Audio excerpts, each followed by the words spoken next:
ብቻ እኔ አንድ ቀን በጭንቀት ጧ በየሰፈነዳላችሁ ታርፉታላችሁ ይሄው ነው አባዬ ወከኝ ይቅርታል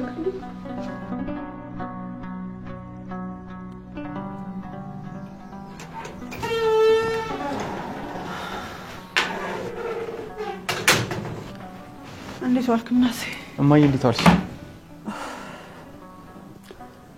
ምን ነው ይደከመሽ ትመስያለሽ እንዴት አይደክመኝ የቱልሽ ነው ያችን ባዩሽን እየተከታተልኩ ነው እና ምን አገኘሽ ምንም ላገኝ አልቻልኩም እማዬ በቃ ለምን አታያትም እንዴት ነው የምትዋት ምናሴ በቃ ሀናን አግኝተናታል ሁሉንም ነገር ተይው እማዬ በፍጹም አልተዋትም ደሞ እኔ ብትዋት እሷ ራሷ አትተውኝ እንዴት ማለት እሷ ከኔ የምትፈልገው ገንዘብ ብቻ አይደለም እና ሌላ ምን ትፈልጋለች አባታችሁንም ትፈልጋለች እማዬ ምን እያልሽ ነው አይገባህም እንዴ መስፍንንም መውሰድ ትፈልጋለች እንዴ አባዬ ደግሞ ምን ያደርግላታል ቀቅላልት በላይ ሆናላ እንዴ እኔ ምን አቃለው ግራ ግብት እኮ ነው ያለኝ እማዬ እኔ ምንም ታውሪ ነገር አልገባኝም ካንቺ የምፈልገው ትልቁ ነገር ገንዘብ ሳይሆን መስፍን ነው አለች ሴትዮዋማ ጤነኛ አይደለችም እሷማ ጤነኛ ናት እኔ ነኝ እንጂ እዚህ በጭንቀት ላብድ የደረስኩት እማዬ እርግጠኛ ነኝ ሆን ብላ እንደዚህ የምታደርገው እንዴት ባንቺና ባባዬ መካከል ክፍተት ለመፍጠር ነው እንደዚህ ያለችሽ እሱ እንኳን አይመስለኝም እማዬ መቼም አባዬን እየጠረጠርሽው አይደለማ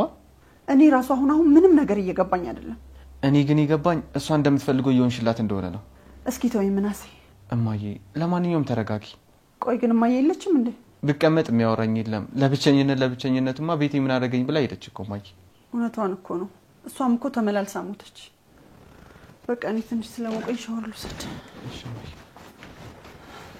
ክፍል 10 ላይ ሀና የጓደኛዋ አብሯት የሚማረው ልጅ በስልክ ይደውልላትና እንዲገናኙ ይቀጥራታል ሀናም እንግዲህ እዛ ቦታ ላይ በጣም ጨለማ ነው ብርሃንም አይደለም ምንም መብራትም የለም ሰውም የለበትም አካባቢው ላይና በዛ ሌሊት እንግዲህ እዛ እንዲገናኙ ይቀጥራትና ምን አስባ እንደሆነ እሷም አላቅም በዛ ሰዓት እሱን ለማግኘት ወጣለች እሱ ግን መጀመሪያ ጽዮንን ያፈቅራት ነበር ጽዮን ደግሞ እዝራን ታፈቅረዋለች እዝራ ደግሞ ሀና ነው የሚያፈቅረው እና ጽዮን እንግዲህ በእዝራ ፍቅር የተነሳ እያበደች ትገኛለች ጽዮንን የሚያፈቅራት ደግሞ ሌላ ሰው አለ ያን ልጅ ግን በተደጋጋሚ እንደሚወዳት ሲያስቸግራት በመጨረሻ ግን የእዝራና የሀና ፍቅር እውነቱ ነው በአደባባይ መውጣቱን ስታይ አንድ ነገር አሰበች ልጁ በጣም ነው የሚወዳት ስለዚህ የምትወደው ከሆነ ወንድ ሆነ አሳየኝ አለችው ልጁም ምንም ችግር የለውም የምትፈልገው ነው ልጅሻለሁ ይላታል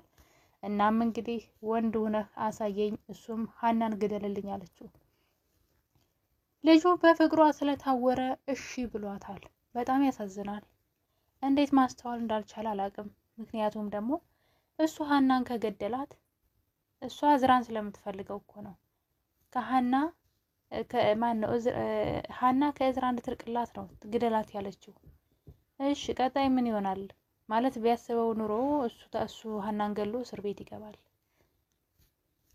ምናልባትም እዝራ ከወደዳት ከጽዮን ጋር ይሆናል ቢያንስ ይሄን እንኳን አላሰበም እንዴት አይነት መሀየም ቢሆን ነው ይሄ የወንድነት መገለጫ ሆኖ ወንድ አይደለም ወንድ ከሆንክ ሀናን ግደልልኝ አለችው እሱም እንግዲህ ሴት የላከው ሞት አይፈራም በሚል ሀናን ለመግደል በጨለባ ቀጥሯት ሀና እንግዲህ እንደምታዩት የሆነች ከረፈፍ ነገር ናት የሆነብኛን የሚባል ነገር ምንም አታውቅም በዛ ከማታውቀው ልጅ ቀጠሮ ስትቀጠር በዛ ሌሊት ልጁን ለማግኘት ሄዳለች እንግዲህ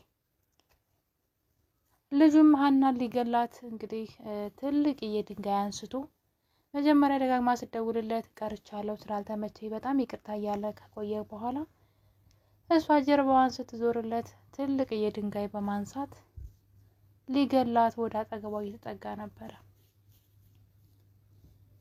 እና ሀና ሁሉ ጊዜ ከርፈፍ ስለምትል ችግሮችን ለቤቷ ታመጣለች በሌላ በኩል ደግሞ ወይዘሮ ባዩሽ ተፈታለች ወይዘሮ ባዩሽ ከስር እንደተፈታች የመጀመሪያ ስራዋ እርግብን መፈለግ ሆኗል ምክንያቱም ደግሞ እርግብ በህይወት የለችም ሞታለች ብሏት ነበር ጠበቃው ሲያስወጣት ከወጣች በኋላ ግን እርግብ እንዳልሞተች ታውቃለች እርግብ በህይወት አለች ማለት እሷ ሁሉ ጊዜ በስቀቀን ነው የምትኖረው እርግብ የተያዘች ቀን በፖሊስ ሚስጥሯ ሁሉ እንደሚወጣ ስለምታውቅ አሁን ላይ እርግብን እያሳደደቻት ትገኛለች ወይዘሮ ሜላትና ፖሊሶቹ ደግሞ በድብቅ እሷን እየተከታተሏት ይገኛሉ ወይዘሮ ባዩሽ ከእስር ቤት መፈታቷ ለብዙ ነገር ይጠቅማል የሷ ግብረ አባሮችን በቀላሉ ለመያዝም ትጠቅማለች። ምክንያቱም ደግሞ አሁን ላይ ኃይሏን እያሰባሰበች ትገኛለች።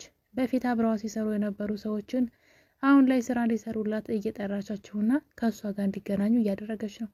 ያ ደግሞ ለፖሊሶቹ ለምርመራቸው በደንብ ሆኖ ይጠቅማቸዋል። እሷ እርግብን ስታሳድድና ለማስገደል ስትሞክር ፖሊሶቹ ከስር ስለሚከተሉ እርግብንም በሰላም ያገኟታል። ስለዚህ የወይዘሮ ባዩሽ ነገር ያልቅላታል ማለት ነው። እንደውም እስር ቤት ሆና ከምትቀመጥ ወጥታ ራሷን በራሷን ወንጀሉን ታጠራላቸዋለች። ወንጀለኞቹ እየሰበሰበች ለስራዋ ስለምትፈልጋቸው ማለት ነው። እና እንግዲህ ሜላት ግን እኔ ራሴ በቀላታለሁ ብላለች። የሚገርመው ነገር ሜላት እስር ቤት ሂጅ እሷን ካልጠየኳት ብላ ምሳ ቋጥራ ወደ እስር ቤት ሄድና ትጠይቃት ነበረ። ስትጠይቃት ግን አንድ ነገር ብላታለች። አንቺን ጠንቅቄ ነው ማቅሽ ሜላት ትላታለች። እኔስ አንቺን ማላቅሽ ነው የሚመስልሽ? በደንብ ነው ማቅሽ። ሀብትና ንብረቴን ትመኛለሽ አለቻት። እኔ ካንቺ ምንም አይነት ንብረትም ሆነ ሀብት ተመኝቼ አላውቅም ትላታለች። እና ምንድነው የምትፈልጊው ከኔ? መስፍንን አለቻት። መስፍንን ወይዘሮ ሜላት ግራ ገብቷታል። ባዩሽና መስፍን ምን ከየት ተዋወቁ ማለት ምንድነው? ምን ለማለት ፈልጋ ነው አለች። ምክንያቱም ደግሞ መስፍንን ያስተዋወቀቻት እሷ ናት። ድሮ ልጁ ነው ያለ መስፍን የባዩሽ ጓደኛ ነበር ማለት ኖርማል እንደማንኛውም ጓደኛዋ ነበር። ነገር ግን ባዩሽ እያፈቀረችው መታለች። መስፍን የሚያውቀው ታሪክ የለም። እንደማንኛውም ጓደኛው እንደሆነች ነው የሚያውቀው። ከዛ ደግሞ ሜላት የባዩሽ ጓደኛ ናት። መስፍንና ሜላትን አስተዋወቀቻቸው ጓደኞቿን ማለት ነው። ከዛም በዛን ጊዜ መስፍን ሜላትን ወደዳት፣ አገባት፣ የልጆቹ እናት አደረጋት። ወይዘሮ ባዩሽ ለካ ያ ፍቅር በውስጧ ስላለ ሳትነግረው ነበር እሱ ሜላት እንደሚወዳት ነግሯት ሜላትን ያገባው።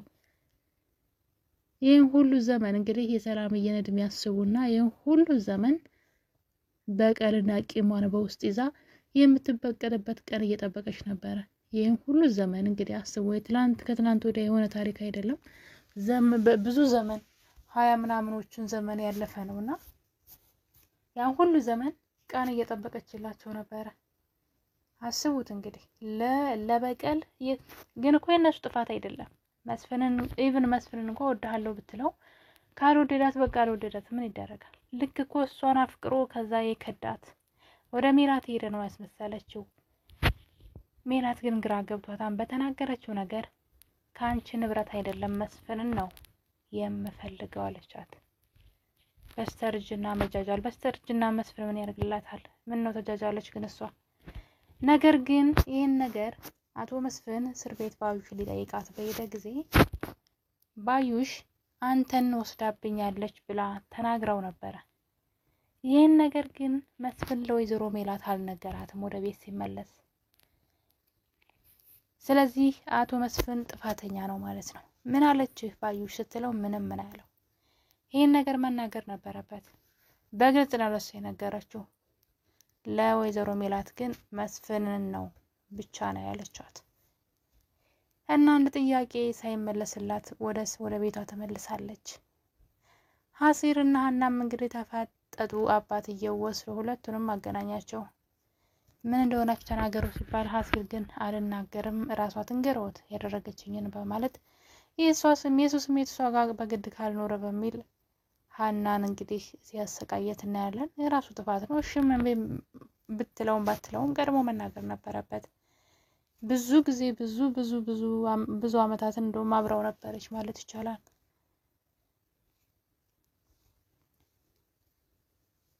ሰላምዬም እንግዲህ ሄዳ ከሷ እንዲርቅም ነግረዋለች። እዚህ ቀደም ከሷ እንዲርቅ ነግረዋለች። ሰላምዬ ሀብታም ሰው ምናምን ትወዳለች። ለዛም ከእዝራ ጋር እንድትሆን ፈለገች።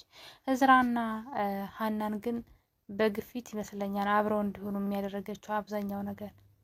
ምክንያቱም እዝራን ጽዮን ተወደው ስለነበር ሀና ወደ እዝራ መጠጋት አትፈልግም ነበር።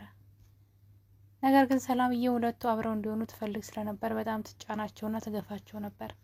ምናልባት እንግዲህ ሀና እዝራን ሳታፈቅረው ከሆነ አብረው የሆነችው መለያየታቸው አይቀርም። ግን ደግሞ አንተ ጋር ያለው ስሜት እኔ ጋር ማለ ያለችው ነበር። ስለዚህ ወደዋለች ማለት ነው። ሀሲር ከዚህ በኋላ ተስፋ የለውም። ስለዚህ አርፎ ስራውን ሰርቶ አንዲቷን ቆንጆ ማግባት አለበት ብዬ አስባለሁ። እና የተወዳጆች ኖላዊ ድራማ ክፍል 111 ላይ ደርሷል። በቀጣይ